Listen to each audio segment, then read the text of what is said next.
Have you ever wondered why Tahajjud is so powerful? Why Allah chose the last third of the night, when everyone is asleep, when the world is silent, when the heart is awake? It's because night has a way of uncovering what we hide during the day. The pain, the fear, the hopes, the heartbreaks. At night, when no one sees you, your soul speaks louder. You become honest, not just with yourself, but with Allah. And that's the time He chose to invite you. Every single night, Allah comes down to the lowest heaven and asks, "Who is calling upon me so I may respond to him? Who is asking me so I may give him? Who is seeking forgiveness so I may forgive him?" This is not just a hadith we quote. This is a living reality. An open door that exists every single night, just waiting for you to step through it. You might be carrying burdens you can't talk to anyone about, worries about your future, guilt about your past, or just a longing to feel close to Allah again. Tahajjud is where all of that finds its place, where all of that begins to heal. It's not just about making dua for what you want. It's about surrendering everything that's heavy on your heart. There was a sister, she applied for a visa 5 times, rejected every time. She was ready to give up, but someone told her, "Get up for Tahajjud, and don't just pray, beg, cry, ask Allah with full trust." And she did, for 21 nights straight. On the 21st night, she got an email after Fajr, visa approved. And not just that, a scholarship too. She said, "When I started talking to Allah at night, the doors of the world started opening in the day." Another brother was drowning in emotional pain. From the outside, he looked fine, but inside he was numb, tired of life. He started praying Tahajjud, not with fancy du'as, but just a whisper, "Ya Allah, I miss feeling close to you." He cried, sometimes said nothing, but night after night something changed. The fog in his heart started lifting.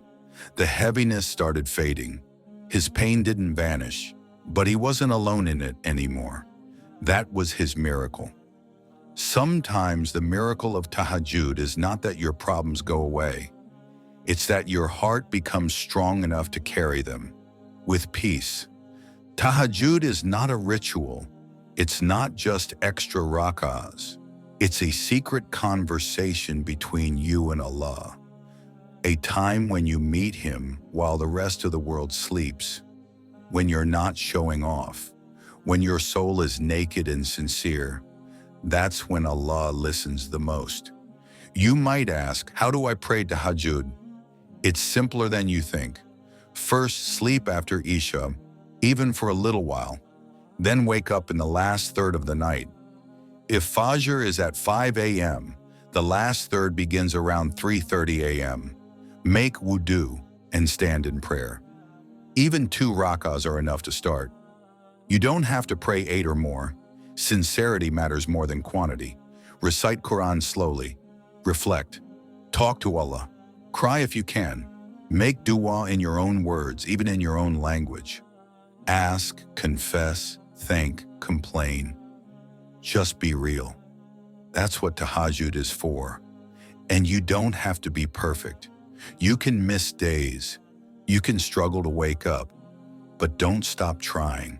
Because every time you rise while the world sleeps, you're proving something to Allah, that He matters to you, that your relationship with Him is worth losing sleep over, that your heart hasn't given up yet. Tahajjud isn't just for scholars or the super religious. It's for anyone with a broken heart, anyone who wants to reconnect with Allah, anyone tired of pretending to be okay. It's for you, wherever you are in your journey. And if you're consistent, even with 2 simple rak'ahs, you'll begin to see what Tahajjud really does. It doesn't just change your life, it transforms your soul. You begin to walk through life with calmness, with strength, with light in your heart that no one can dim. Because when you speak to Allah in secret, He elevates you in ways the world can never see. So tonight, set your alarm.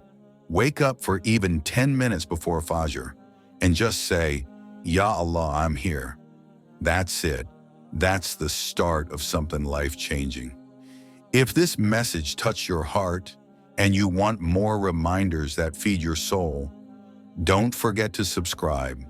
And may Allah make Tahajjud beloved to your heart, because when you taste its sweetness, you'll never want to sleep through it again.